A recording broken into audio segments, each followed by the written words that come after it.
কে কামড়াবো, সবার শরীরে আমার বিষ ঢেলে দেব।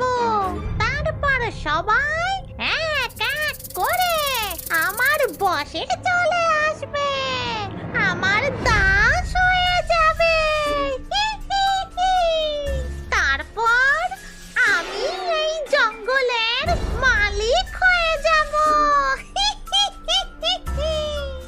সবার আগে আমি মাইকেল পেঁচাকে কামড়াবো, খুব মজা হবে। রাতে যখন সব পাখিরা ঘুমিয়েছিল তখন চিন্নি ডাইনি চুপি চুপি গিয়ে মাইকেল পেঁচা মশাইকে কামড়ে দেয়। তারপর সেখান থেকে পালিয়ে যায়।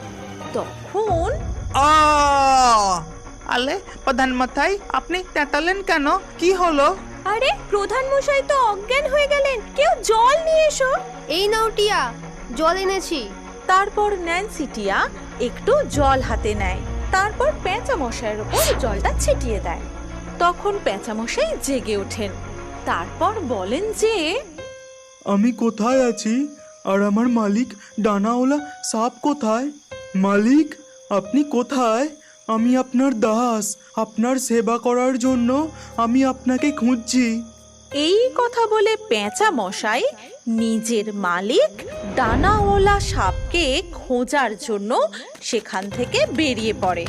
তারপর আরে প্রধান মশাই, আপনি এইসব কি বলছেন? আর আপনি যাচ্ছেন বা কোথায়? তারপর সেখানে ময়ূর আসে আর তোমরা আমার মালিক ডানাওয়ালা সাপকে দেখেছো নাকি? তারপর সেখানে লুসি শালিক আসে আর সেও এসে বলে যে হে আমার মালিক ডানাওয়ালা সাপ, আপনি কোথায়? এইভাবেই চিন্নি ডাইনি এক এক করে কোকিল, পপি পায়রা, আরলো সারস সবাইকে কামড়ে দিল। তারপর সবাই চিন্নি ডাইনির দাস হয়ে যায় আর সবাই তার গুহায় গিয়ে চিন্নি ডাইনিকে সেবা করতে থাকে। এইভাবেই একদিন চিন্নি ডাইনি টুন্নাকে কামড়াবে বলে তার দিকে এগিয়ে যায়। তখন টুন্না তাকে দেখে ফেলে।